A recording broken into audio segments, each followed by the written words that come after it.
Hey there and welcome back to Rimworld. My name is Pete and today we complete another episode of Rimworld Odyssey with the Stars of Som. Last time we left off after making plenty of progress on both research and the gravship, and we also recruited 3 new colonists in the span of just a few days. So, as we land on a brand new Grasslands tile here on our way towards a survey site, waiting for our gravship engine to cool down again so that we can continue our journey, we are joined by Dustwolf, a mysterious figure capable of releasing dead life dust, the 4-year-old cat who begged for our help and found a new home in our colony, as well as Kyla, a 20-year-old combat specialist who joined us after we successfully fended off an enemy siege. Now, I already mentioned it, our goal on this tile here is just to refuel and then lift off again. I suppose that'll take about 3 days or so, enough time to set up a small research outpost. After all, we're getting close to unlocking the multi-analyzer. Reno also makes progress on converting Dustwolf, and then young River unfortunately gets food poisoning, not exactly a mood booster for what is arguably the most volatile colonist in our ranks. As you can see, we also use the time we are stranded here to continue working on the gravship. Not only do we have plenty of steel still in storage, but there's also 2 large steel veins on the map that our Dirtmole Saber will happily mine out. In doing so, she also detects an ancient danger nearby, although since this is just a brief pit stop, I don't think we're going to open it unless a unique opportunity presents itself. For now, we begin construction of our improved gravship design. For the most part, it is just a little bit larger, and we are also integrating the solar panel toad eyes a bit more. Our main constructor, the recently married Alex, is also going to build some beds for us. At the moment, we don't actually have one for every colonist, but a bigger barracks will soon fix that issue.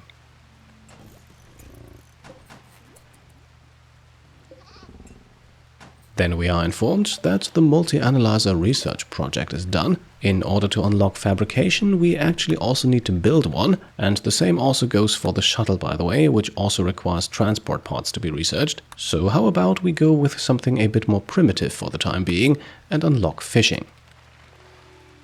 While we do, we also overhaul our storage solutions. Of particular interest is the freezer that will now get downsized a bit, as the one cooler here had some trouble keeping up with outside temperatures above 30 degrees Celsius. We are also constructing a 4th and for now final small thruster that is the maximum number our gravship can support at the moment. On the next morning, yes I know, the grey pall here suggests otherwise, we are also constructing ourselves a biofuel refinery, otherwise we would need to rely on our lone boomerlope, clickety-clack, to provide all the chem fuel for the rest of the journey. In other words, we'd be sitting here for a long time. Since we still have enough meals in storage, we afford ourselves the luxury of turning meat into chem fuel. And to ensure a steady supply, we send Nelgraf, Dustwolf and Kyla out hunting once the grey pall has lifted.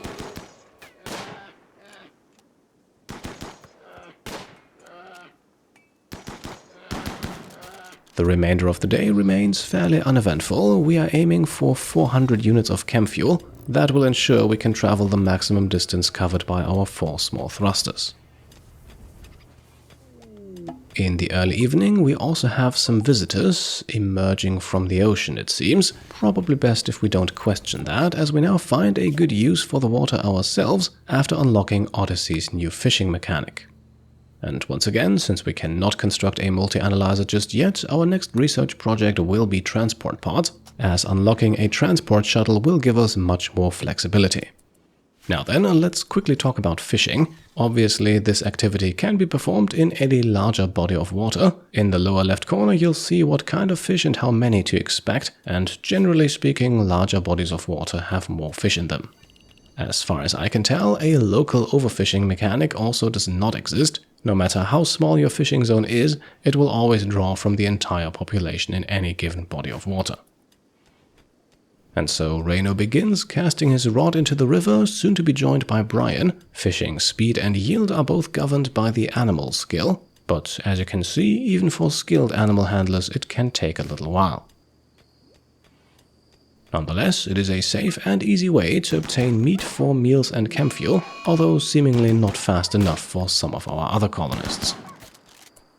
Now, one final thing worth mentioning is that a single fishing trip will most likely yield multiple fish, and with each fish providing 0.25 nutrition, this is a great way to establish an early food supply while you're waiting for your crops to mature. Now, after a quick chat with the traders here, who unfortunately did not have anything interesting to sell, they told us of an alpha thrumbo sighting.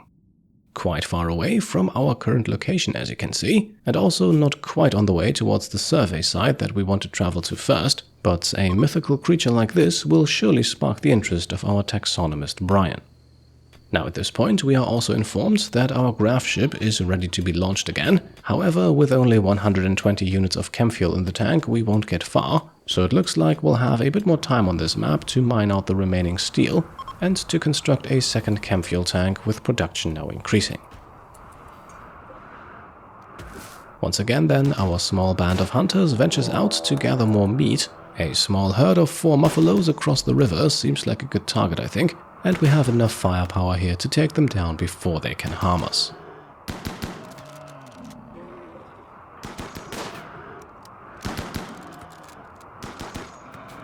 Reno can also continue the conversion process for Dustwolf before he then joins Brian, Cat and River for a relaxed fishing session.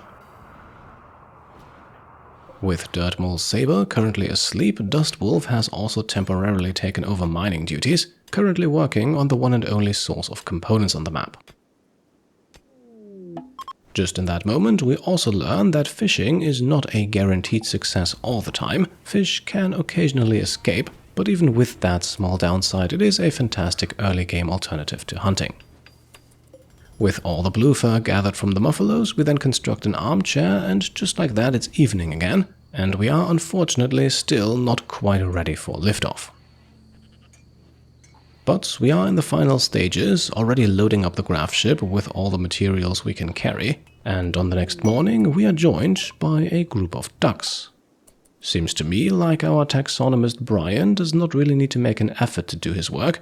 Nonetheless, 9 ducks in total is perhaps a bit much. We'll take 2, 1 male, 1 female, as always named after 2 channel supporters, Gondragon and Black Shadow. Pretty ominous names for 2 rather harmless creatures if you ask me, but perhaps they are in fact foreshadowing something darker, as we are suddenly approached by a horde of 71 shamblers. Yes, the anomaly content will occasionally pop up like this. However, we do of course have no interest and most likely also no means to actually fight them, so we'll quickly bring those ducks back to the gravship, gather the last few materials and then prepare for liftoff. Once again, we'll have River and Nailgraph at the helm. 48% launch quality is the best we can hope for at the moment, even though it unfortunately takes quite some time until the yet-to-be-named and soon-to-be-slaughtered Duck 5 finally arrives. On the plus side, the Shamblers are even slower.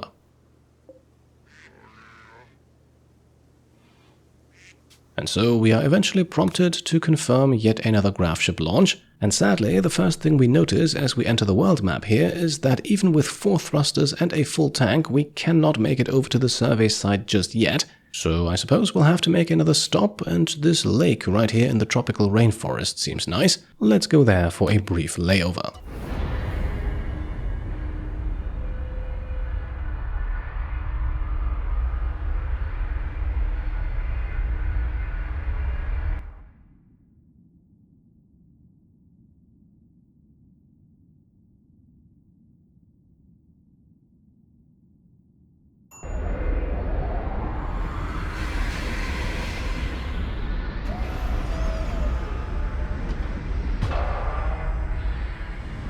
There we are, in a new biome, the tropical rainforest. We land right next to a large lake. We also have some steel nearby, but I'm not even sure we need it. For the time being at least, we focus more on using the steel we already have to construct some steel tiles inside of our gravship. That will hopefully make the entire ship a bit nicer to be in. Just a few minutes after touching down, we are then also hit by the first event. A torrential rain is pouring down, which means the borders of the lake here will slightly expand, but they will most likely not reach all the way towards our ship. As the evening sets in, we can also see that Dustwolf here is working on some compacted plasteel, definitely a rare find on non-mountainous maps, and we are going to need some plasteel pretty soon I think, so we'll grab whatever we can. Unfortunately, Dustwolf's mining efforts are interrupted soon after by a mental break. Thankfully, she is far enough away from the rest of our pawns so that her insane ramblings will hopefully not affect anyone. Once more, we are also constructing a small research outpost here, this time though alongside a small kitchen, as we have unfortunately ran out of fine meals.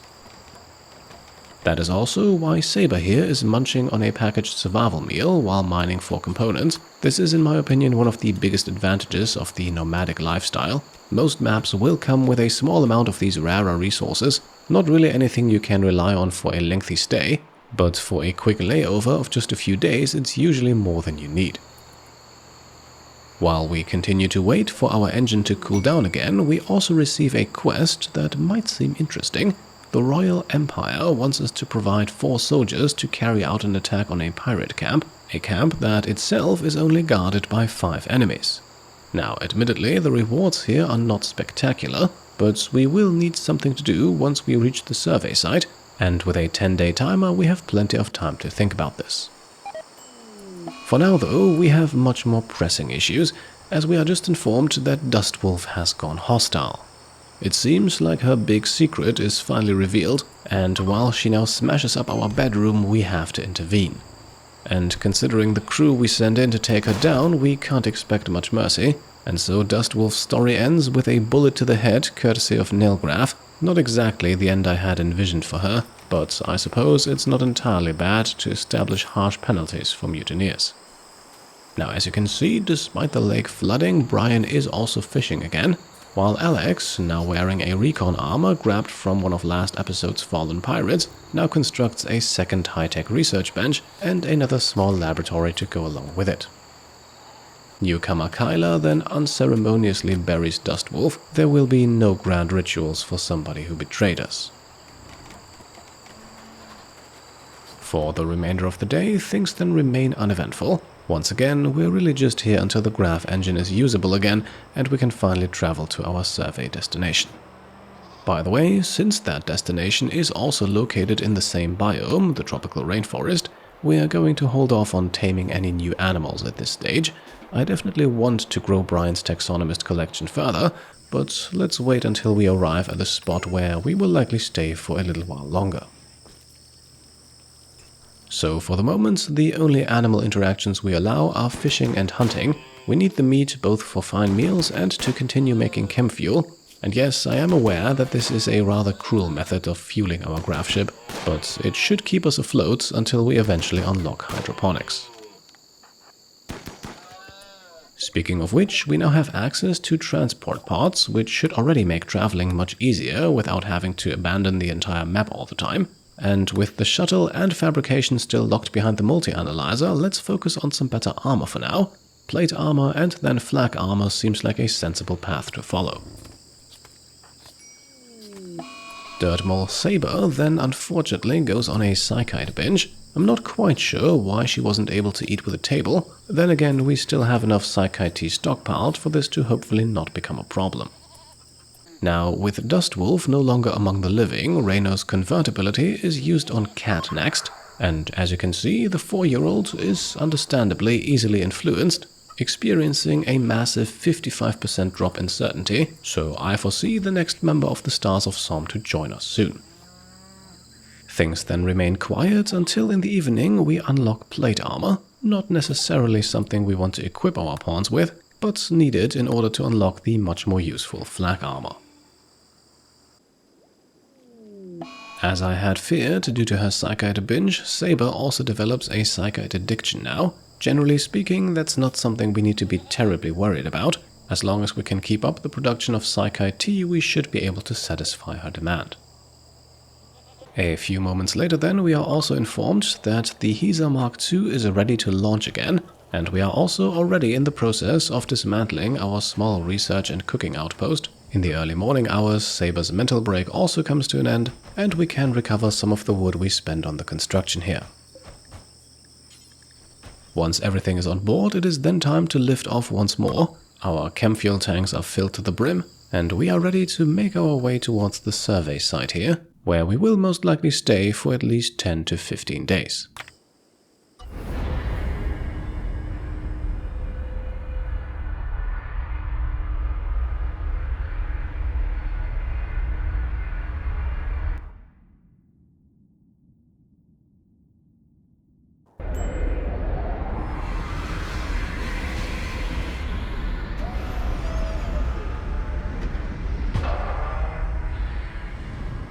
And there we are. I have to say, this whole gravship gameplay is just loads of fun. The surveying scanner is right in front of our ship here, and in order to fulfill the quest, we need to protect it for 13 days.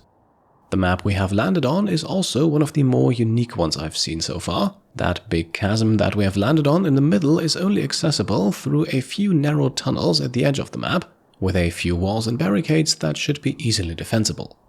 The map is also a mixed biome, yes, those can appear too. One half is tropical rainforest, the other one the already familiar grasslands.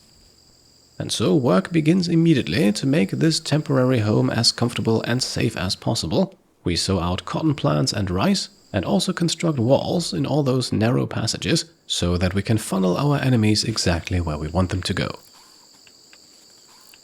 We are also putting up a secondary inner layer of defense made only from wood to protect our fields and the surveying scanner. Once everything has been put into place though, we will need to invest heavily into more defenses. Walls alone will most likely not stop any enemies who know what they're doing.